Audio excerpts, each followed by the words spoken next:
Bonjour, ici Sir Bryson pour vous servir et bienvenue dans une nouvelle petite vidéo. Aujourd'hui, nous allons faire le rétrospective de l'année 2021, car oui, ça a été une année assez longue, 365 jours il paraît. Bref, ça a été une année assez riche pour la chaîne et assez pauvre aussi à certains moments. Donc on va faire une rétrospective de l'année, aussi bien au niveau de la chaîne que au niveau des jeux qui sont sortis et qui ont quand même été pas forcément excessivement nombreux, à mon sens, au niveau des sorties qui soient vraiment intéressants. L'année 2022, par exemple, va être déjà, à mon sens, beaucoup plus riche avec ce qui a été prévu dans les différents congrès slash événements en tout genre faits par les éditeurs. Mais il y a quand même quelques petites pépites qui sont sorties cette année et que je vais brièvement vous parler. Voilà. Donc asseyez-vous bien. Aujourd'hui ce sera une toute petite vidéo détente. On est en veille de réveillon de Noël. Fallait moins ça. Bon, alors on va commencer tout simplement avec la chaîne. La chaîne a du coup plus d'un an cette année. Oui, un an et quelques mois. Mais les quelques mois sont quand même excessivement appréciables. La chaîne a subi énormément de modifications cette année, tout simplement parce qu'elle se cherche encore. Elle va encore très certainement avoir des modifications dans les quelques mois à venir, tout simplement pour trouver un rythme qui soit le plus logique et en adéquation aussi avec tout simplement les personnes qui la regardent. Alors si on regarde rapidement, les premiers mois j'ai continué à tourner avec 21 vidéos par semaine. Oui, j'étais à 3 vidéos par jour quand même, c'était pas mal. Hein. Pas mal mais extrêmement éreintant. Puis j'ai eu une grosse pause de, je dirais, mars à juillet, pour des raisons personnelles, où je n'ai littéralement plus donné grand chose comme vidéo, voire plus du tout pendant un certain temps. D'ailleurs, une partie de ma communauté s'en est allée et je les comprends parfaitement. Si vous suivez un youtubeur, c'est pour avoir des vidéos. Si le youtubeur fait plus de vidéos, ça sert à rien de le suivre. Donc je n'en veux à personne et je suis parfaitement, absolument heureux que certaines personnes soient restées et continuent à rester et continuent à regarder mes vidéos. À partir de, allez, on va dire juillet, août, les vidéos sont revenues avec un nouveau format. Moins de vidéos par semaine. À ce moment-là, j'étais à une dizaine de vidéos par semaine. Une dizaine, quinzaine de vidéos par semaine. Et même là, c'était un peu compliqué. Là, je suis à 7 vidéos par semaine. Voilà. Il faut savoir que je suis quand même passé du début d'année à 21 à maintenant 7. Tout simplement parce que les vidéos, je me calque par rapport à vous. J'aime beaucoup les let's play, mais les let's play ne fonctionnent pas forcément terriblement. C'est un fait. Est-ce que je vais arrêter de faire des let's play? Non, parce que j'aime faire les let's play, j'aime être dans le délire le plus total. J'aime tout simplement faire les voix, j'aime faire le doublage. À savoir, est-ce que je ne serais pas tenté de faire des vidéos uniquement de doublage? C'est une autre histoire, potentiellement. Je vous annonce déjà que c'est une idée qui me trotte dans la tête. Je ne connais pas encore.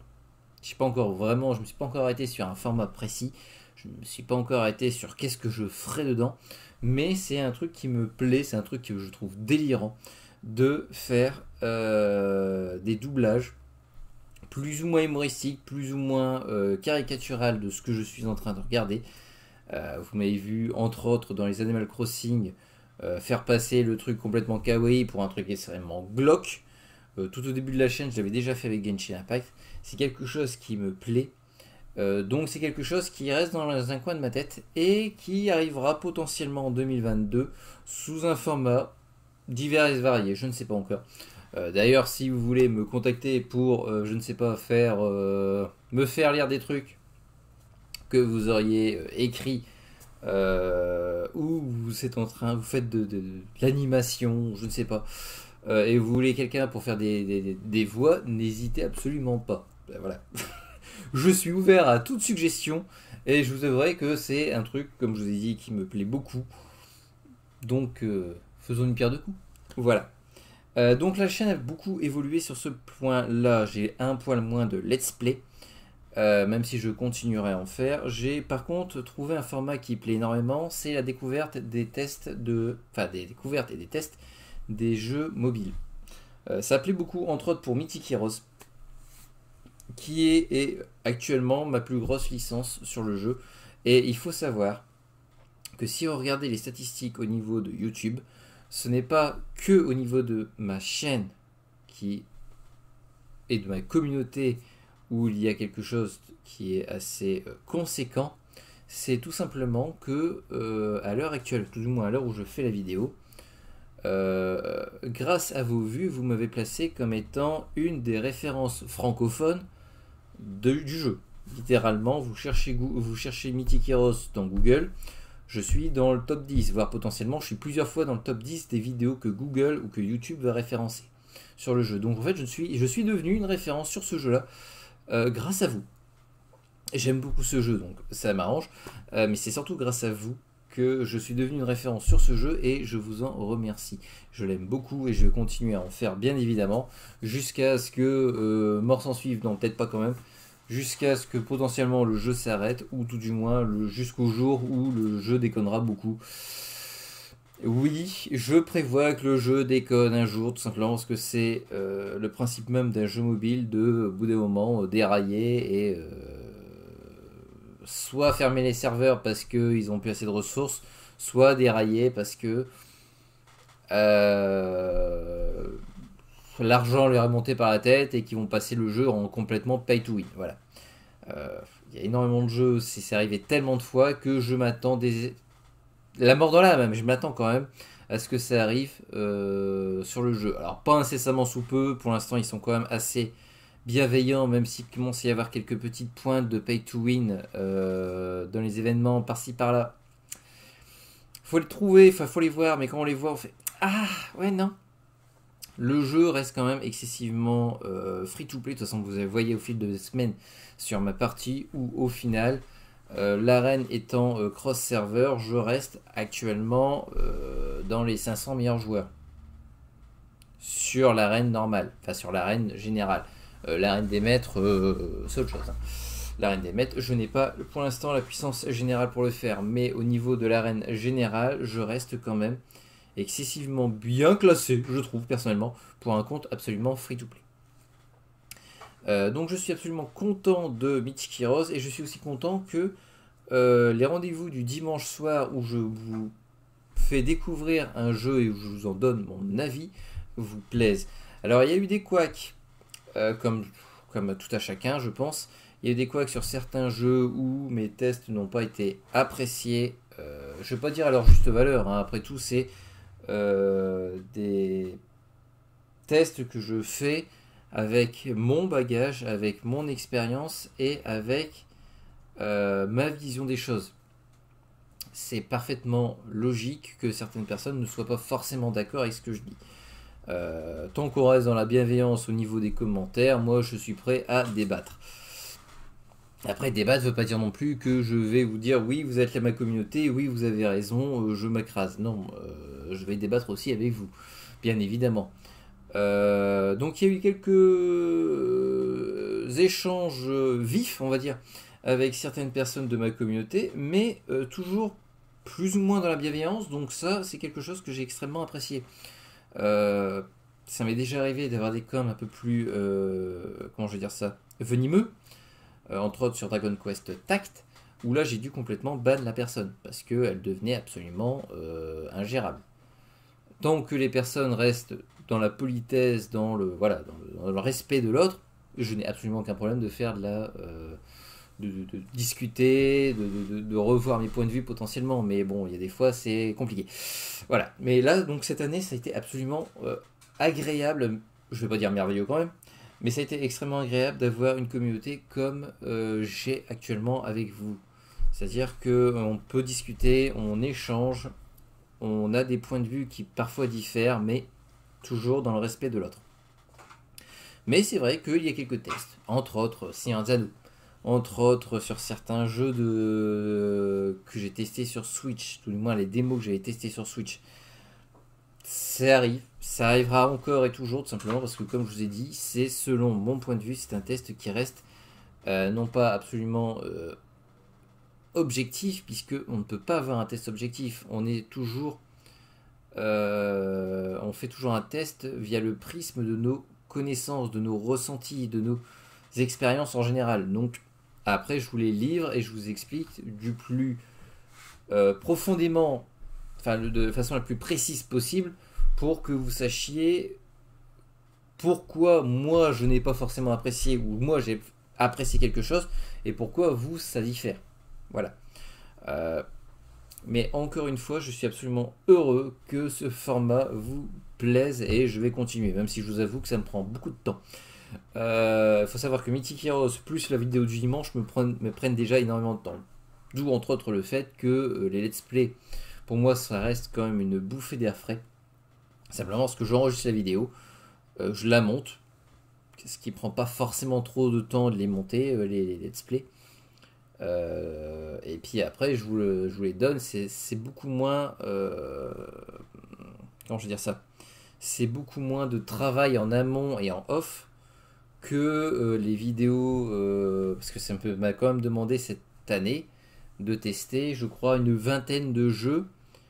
Et dans la vingtaine de jeux, il y en a quand même plus de la moitié où je suis avancé avant d'avoir effacé le jeu à un niveau compétitif. Tout du moins à un niveau assez haut rapidement pour pouvoir vous dégager une idée globale de l'expérience de jeu. Ce qui fait que oui, ça prend énormément de temps. Mais c'est agréable quand même de le faire. Et moi qui n'aime pas forcément être toujours sur le même jeu, bah pour le coup, je change toutes les semaines. Quand je peux, parce que le Play Store parfois il me dit non, il n'y a pas de nouveauté. Bah oui, mais j'ai besoin. Non, mais il n'y a pas de nouveauté. Mais oui, mais non, il n'y a pas de nouveauté. Bon, bah va falloir que je trouve autre chose. Voilà.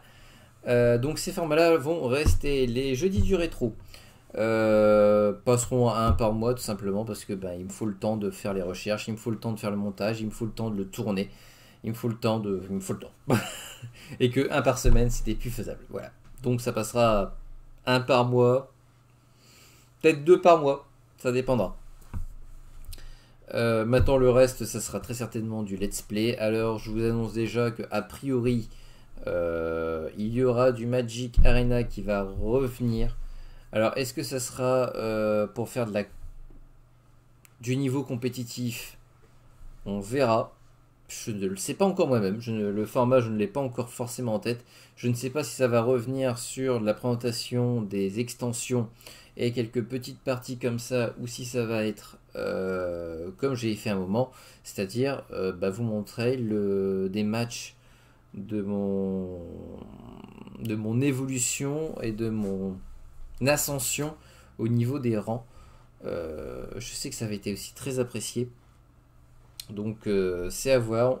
Pour 2022, il va y avoir quelque chose dans ce style-là. Alors soyez là. Voilà. Sinon, pour le reste, c'est bientôt les fêtes de fin d'année.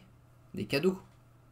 Si on regardait un petit peu ce qui est, pour moi, ce qui a été intéressant au niveau des sorties. Alors je vais me baser surtout sur les jeux Switch, comme vous avez pu le voir sur ma chaîne. J'ai beaucoup de jeux Switch. Je fais beaucoup de jeux Switch. Je fais aussi quelques jeux sur ordinateur, mais sur les ordinateurs, c'est vraiment du jeu pour la détente. Là où je suis le plus, où je travaille le plus, c'est effectivement sur ma Switch. Donc là, je vais regarder rapidement avec vous les quelques sorties intéressantes, notables, et surtout qui seraient à même de satisfaire les envies diverses et variées de beaucoup de joueurs au niveau de cette année. Alors cette année, on a pu voir en février un jeu dont j'ai fait le let's play en entier pour le coup, puisque c'est Mario 3D World. Donc vous avez eu Mario 3D World et Bowser's Fury qui s'est terminé un peu rapidement, je l'avoue, au début du mois. Je pensais pas du tout que ça s'est arrêté comme ça, mais bref. Donc Mario 3D World et Bowser's Fury ensemble qui est sorti en février. Vous avez le let's play entier sur la chaîne du début à la fin. Voilà. C'est un jeu qui a été une réédition d'un jeu Wii avec Bowser's Fury qui a été implémenté dessus, et Bowser's Fury a comment je vais dire ça, a une structuration calquée sur Mario 64 sans les tableaux, on va dire. C'est le même principe que des tableaux, c'est des mini-mondes, mais au lieu de rentrer dans un tableau, d'avoir une organisation comme ça, c'est une organisation de mini-archipel. Mais ça reste tout de même sur la structure de construction, on va dire, de Mario 64. Le jeu est long, le jeu est bon, le jeu n'a pas forcément de défaut, surtout qu'il est extrêmement beau. Le côté refonte graphique sur le jeu 3D était vraiment bien fait, enfin 3D World, et le côté Bowser's Fury, le jeu était vraiment très beau. Les effets de gouttes sur Mario quand il pleuvait, ça le faisait vraiment. Voilà, c'était vraiment très bien fait. C'est pas un truc qui a été implémenté à la va-vite comme ça.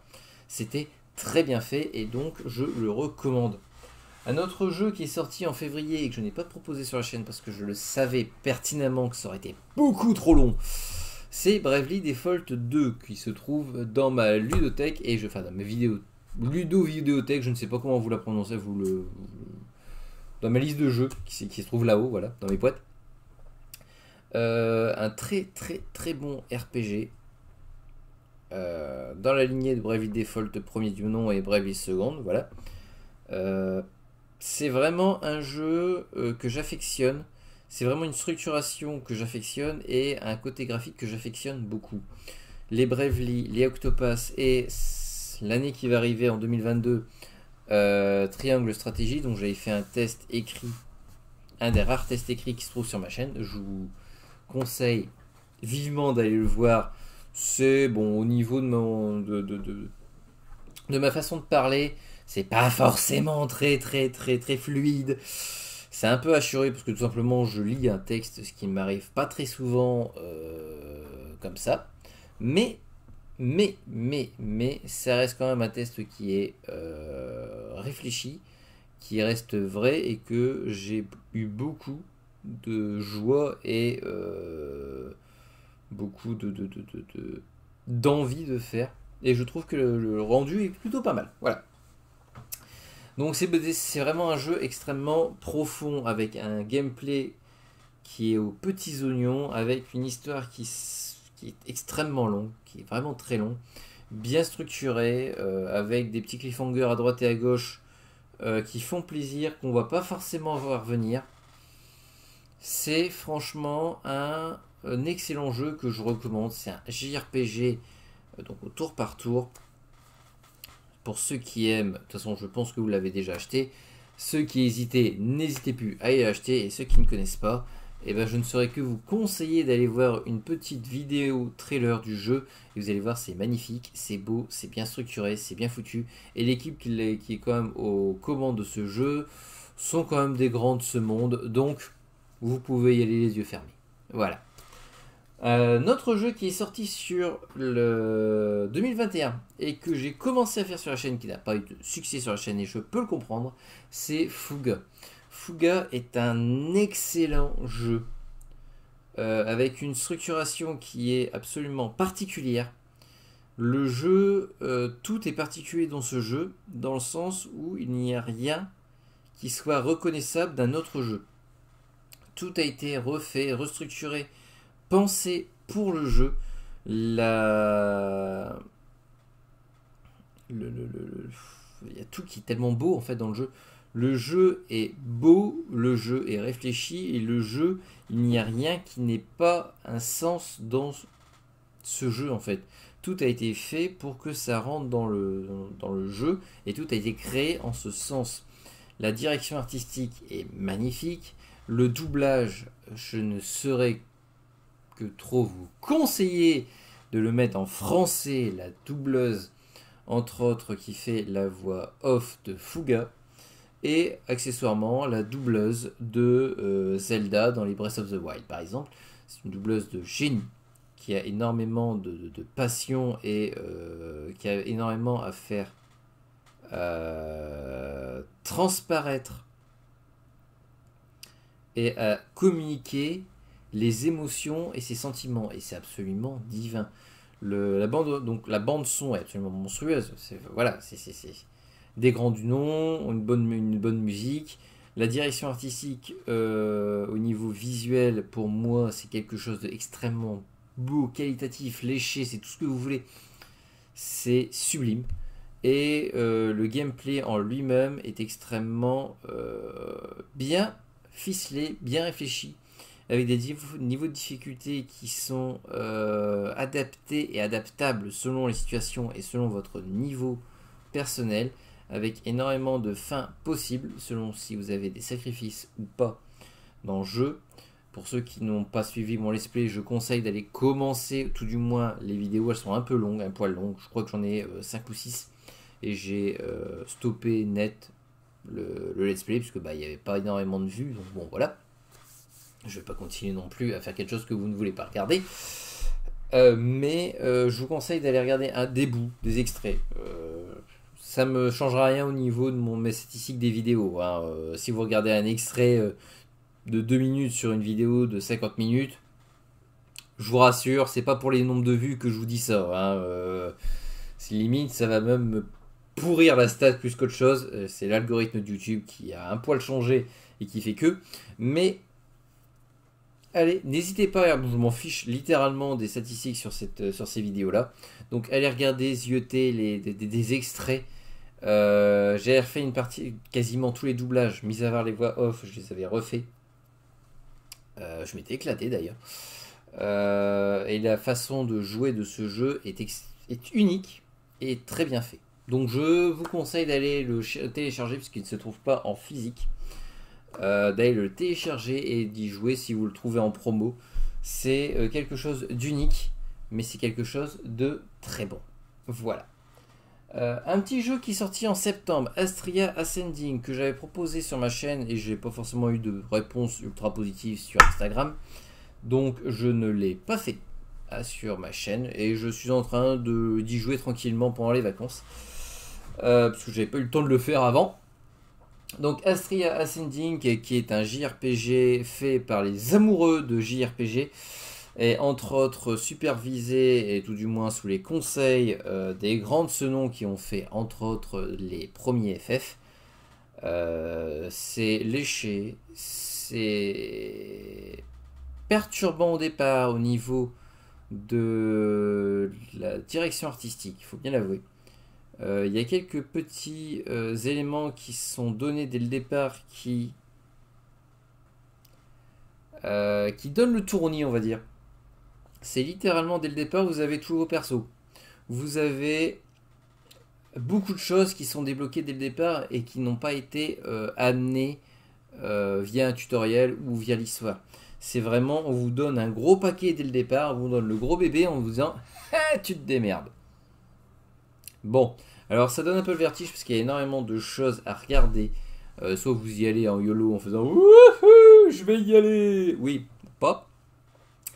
Là, vous allez faire des compos assez bizarres parce qu'en plus, chaque personnage a un arbre de compétences, enfin un arbre d'évolution. Bref, c'est un JRPG dans la plus pure tradition, qui est respectueux et qui rend hommage littéralement au JRPG, avec, comme je vous ai dit, un côté assez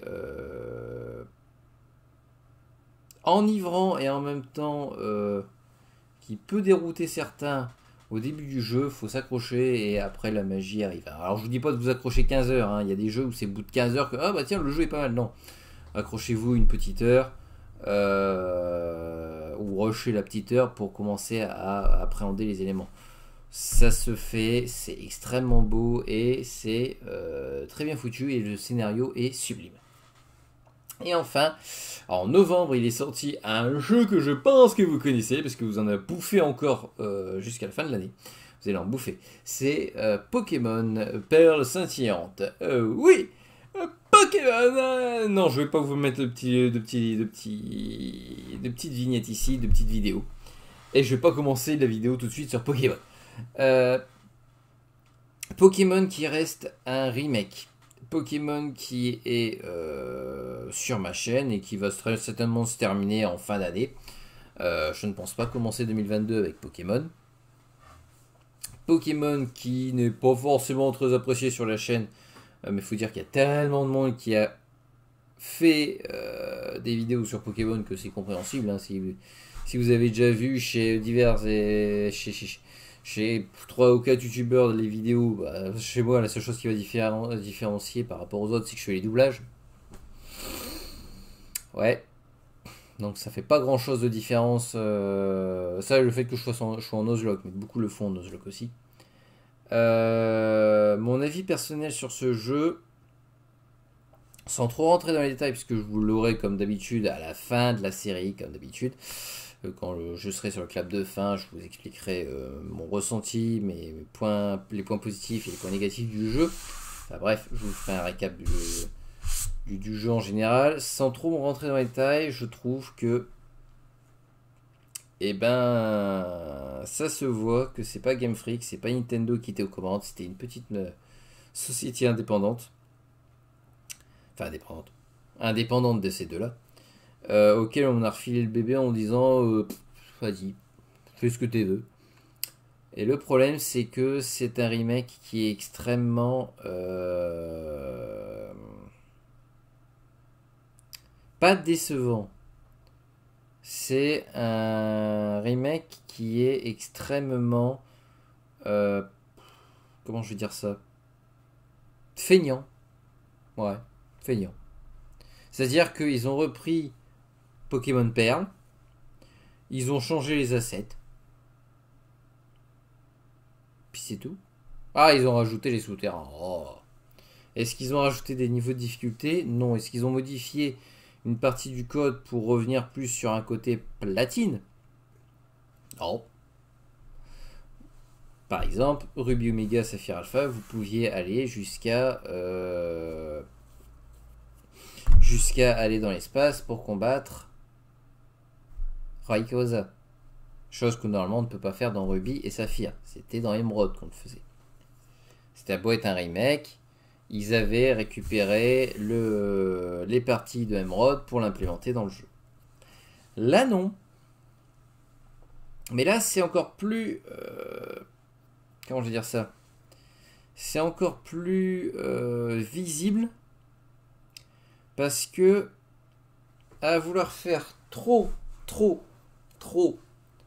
collé sur le jeu de base, il en arrive des incohérences. C'est-à-dire que pour avoir Celebi, je crois que c'est Celebi, il faut aller sur une île qui se débloquait via un event particulier qui n'existe plus actuellement sur Perle et Diamant. Il fallait cet event pour, comme dans Ruby et Saphir, vous donniez un pass particulier à au bateau pour pouvoir aller sur une île particulière. Le pass que vous aviez via un event qui se trouvait en Asie par exemple, au Japon en général, ou en Amérique potentiellement, enfin bref. C'était des events précis, ponctuels.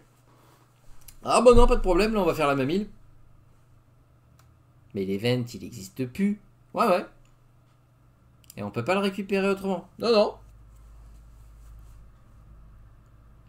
Mais du coup, va y avoir des DLC. Oh peut-être. Hein, on va peut-être faire des DLC, des petits événements comme ça. C'est possible. C'est possible. C'est pas prévu. Non.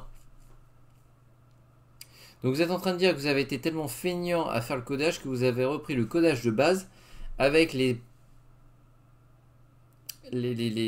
structurations qui sont liées à des events que vous ne savez pas si vous allez les faire, mais vous allez quand même le mettre dedans. Et donc des endroits où vous ne pouvez pas passer sans ces événements, sans savoir si vous allez les faire dans un jeu pour 2021. Ouais. D'accord. Et sinon, tout ce qui va être ergonomie qui existait dans les jeux un peu plus récents, non, on reprend Perle. Ouais. Ah non, mais vous avez raison, les CS Live, c'est contractuel, on n'a plus le droit de les faire. Ah, quand même, il va y avoir une certaine ergonomie. Ouais, mais par exemple, les CT, non, on va pas les faire en illimité. Si, depuis justement la génération d'après, les CT, ils étaient en illimité. Ouais, mais on n'a pas envie. Faudrait expliquer pourquoi on peut récupérer à plusieurs endroits, ou alors il faudrait modifier le codage pour mettre à certains endroits, au lieu de mettre une autre CT, je sais pas, je veux dire une attaque au pif, triple attaque, bah mettre une pépite, oh, c'est compliqué, va falloir qu'on refasse tout le jeu. Ah non, non, on va pas s'embêter. Donc oui. Perle et Diamant ont été des portages, des remakes, c'est même pas des portages, c'est des remakes, qui ont été absolument bâclés par fainéantise. Voilà. Mais j'en reviendrai plus en profondeur encore sur mes vidéos à la fin de mon let's play qui va arriver incessamment sous peu, je suppute. Alors allez, vérifiez les vidéos. Allez, faites-vous toute la série. Vous inquiétez pas, c'est pas trop long. Il y a quoi va peut-être y avoir une vingtaine d'épisodes de 45 minutes. Bon, si vous avez rien à faire pendant les vacances, c'est génial. Voilà. Et ça conclut à peu près l'intégralité des jeux vraiment, à mon sens, qui ont un impact majeur. Peut-être pas majeur, mais qui ont été les petites pépites, voilà. Mes pépites de cette année. Alors, il y a eu énormément de jeux, je suis d'accord. Il y a eu énormément de pépites qui sont sorties sur la Switch, en dehors de la Switch, je suis tout à fait d'accord, mais c'est les pépites à moi. Voilà. Vous pouvez penser ce que vous voulez au niveau des sorties de jeux. Là, pour le coup, je ne vous parle pas des sorties en général, je vous parle de ce que moi, j'ai apprécié. Voilà. Enfin, bref. Cette petite vidéo que je pensais être petite, au final, fait une petite demi-heure quand même. On papote, on papote. En tout cas, j'ai fait à peu près le tour de ce que je voulais faire sur la chaîne, cette vidéo-ci, tout du moins pas sur la chaîne, je vous rassure. Donc, je pense qu'on va bientôt conclure cette petite vidéo d'avant Réveillon de Noël, parce que voilà, c'est quand même demain le Réveillon de Noël, normalement. Normalement, hein, si YouTube m'en fait pas le coup d'il y a quelques semaines, qui m'a vidéo programmée à 17h45, ouais, bah je vais vous la balancer à minuit. Mais pourquoi? Oh, parce que il faut que je vérifie quelque chose. Ah oui, mais je te l'ai donné la veille. Ouais, ouais, d'accord. Bon. Il y a eu un petit couac hein, sur YouTube, et il y a une de mes vidéos qui est passée 3 à 4 heures plus tard que ce que ça aurait dû être. Mais bon, enfin même 4-5 heures. Au final, elle est passée quand même, donc c'est le principal. Voilà. Sur ce, merci. Merci profondément de me suivre et de m'avoir suivi cette année. Il faut savoir que la chaîne est passée d'une soixantaine d'abonnés à une quarantaine d'abonnés lorsque j'ai eu je me suis déconnecté. Et là, actuellement au moment où je tourne la vidéo, on est plus de 170. Ce qui est quelque chose qui est assez conséquent. On a quand même, par rapport au début d'année dernière, plus de doublé, presque triplé mon nombre d'abonnés. Donc je vous remercie énormément d'être là et de continuer à suivre mes bêtises, pour pas dire mes conneries, de suivre tout simplement mes vidéos, de les apprécier. Je suis toujours extrêmement heureux d'avoir un commentaire qui me stipule que vous avez apprécié la vidéo. Je me dis que je ne fais pas ça pour rien, et ça c'est très très très gratifiant. Contractuellement, je vais garder ce bonnet. Je dis ça pour quelqu'un qui m'a dit « Oh, je l'adore ce bonnet !» Merci. « Oh, faut que tu me le... » Non, je ne le donnerai pas. Contractuellement, je vais garder ce bonnet, du coup, sur toutes mes vidéos. Je changerai peut-être de temps en temps. Hein. Il y a encore le bonnet Peach là-bas. Qui sait? Je le mettrai peut-être bientôt, le bonnet Peach.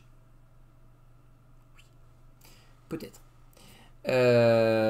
Donc, il ne me reste plus qu'à vous dire que j'espère que cette petite vidéo rétrospective vous a plu. Si c'est le cas, n'hésitez pas à commenter, à liker et à partager la vidéo. N'hésitez pas à me mettre en commentaire le temps fort que vous avez, le moment que vous avez le plus apprécié sur la chaîne, la vidéo, le petit moment, la blague, ce qui vous passe par la tête au niveau de la chaîne cette année. Ça me ferait extrêmement plaisir de retracer avec vous l'intégralité de cette année avec vous. Voilà. Et quant à moi, il ne me reste plus qu'à vous souhaiter de bonnes fêtes. Et puis à vous dire bye.